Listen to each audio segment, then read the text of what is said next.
মৃত্যু থেকে তুমি যেখানেই পলায়ন করো না কেন, মৃত্যু তোমার সাথে মোলাকাত করবেই করবে। তুমি দেখা করতে হবে না, সেই তোমার সাথে দেখা।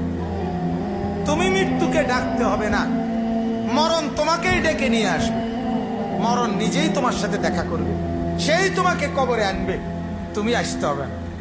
হাদিসের মধ্যে আছে, আল্লাহর নবী সাল্লাল্লাহু আলাইহি ওয়াসাল্লাম হাদিসে ইরশাদ করেছেন, প্রত্যেকটা নাফরমানের লাশ যখন খাটের মধ্যে করে কাঁধে তোলে, মানে কবরস্থানে নেওয়ার জন্য যখন লাশ খাটের মধ্যে কাঁধে তুলে নেয়, তখন এই পরিমাণ চিৎকার করে ওই নাফরমান লাশের খাটের মধ্যে।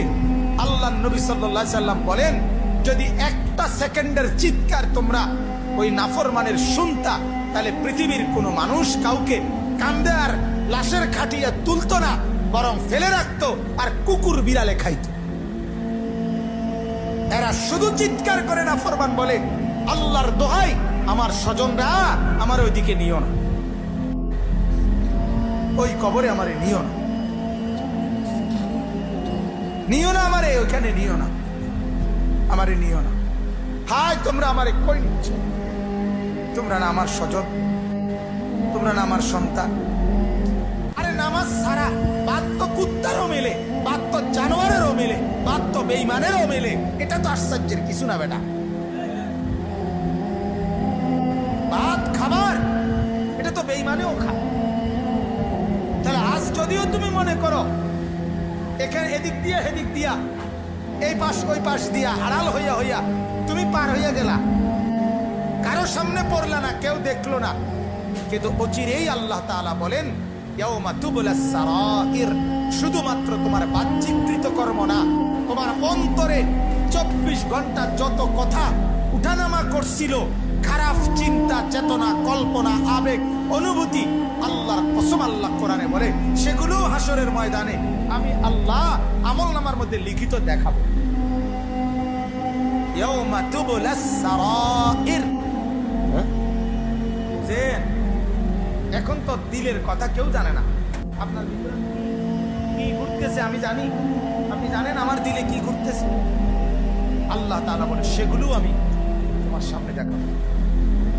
যে মা, যেই বাবা তার ছেলেটাকে আল্লাহর কোরআন শিখালো না, ওই বাবা যদি ওই ছেলেটাকে 70 বার আগুনে পোড়ায়, তাইলে যতটা ক্ষতি না হবে, আল্লাহর কসম ওই বাপ তার সন্তানকে কোরআন না পড়ায়া তার চাইতে বড় ক্ষতি করে দিল। আপনি আপনার ছেলেটার বড় ক্ষতি করে ফেললেন, অনেক বড় লস হয়ে গেল বাজার। নয়তো ভাত তরকারি যেটা খাওয়াই না, এটা হেতো যেমন খায়, আমরা ফুতাইতেও খায়, ঠিকই না বলেন না? রাইতের যেটা ঘুম যাওন, এইটা কোরআন পড়ুন্নারাও ঘুম যায়, না পড়ুন্নারাও কি, এটা তো আলাদা সেপারেট কিছু নাই। আপনি বলেন না, আমারে কেমনে বললে বুঝবেন? এটা আলাদা কিছুই তো নাই।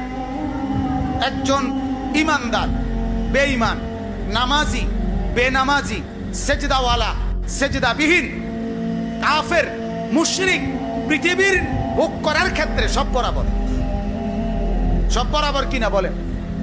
মুসা আলাইহিস সালামকে আল্লাহ যেমন রিজিক দিছে, ফেরাউনকে দেয় নাই? ইব্রাহিম আলাইহিস সালামকে যেমন দিছে, নমরুদকে দেয় নাই? আল্লাহর নবীকে যেমন দিছে, আবু জাহেলকে দেয় নাই? কথা বলেন না কেন? দুনিয়া দেয় নাই, বউ বাচ্চা দেয় নাই, ভাত তরকারি দেয় নাই, ক্ষমতা নেতাগিরি দেয় নাই, বাড়িঘর দেয় নাই? হ্যাঁ, কিন্তু কি দেয় নাই? ঈমান দেয় নাই, সেজদা করার তৌফিক দেয় নাই, কোরআন পড়ার তৌফিক দেয় নাই, আল্লাহকে ডাকার তৌফিক দেয় নাই, জান্নাতে যাওয়ার সুযোগ দেয় নাই। এটা না, তাহলে আপনি কিসের থেকে বঞ্চিত করলেন? কেন ছেলেটাকে বঞ্চিত করলেন?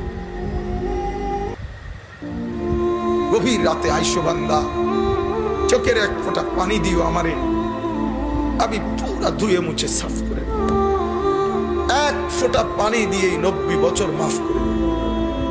সাগর পানি লাগবে না, মোটরের পানি লাগবে না, এক ফোঁটা চোখের পানি, অনুতপ্ত লজ্জিত হয়ে এক ফোঁটা পানি দিও আমারে, আমি এক ফোঁটা পানি দিয়ে জিন্দেগির গুনাহ সাফ করব।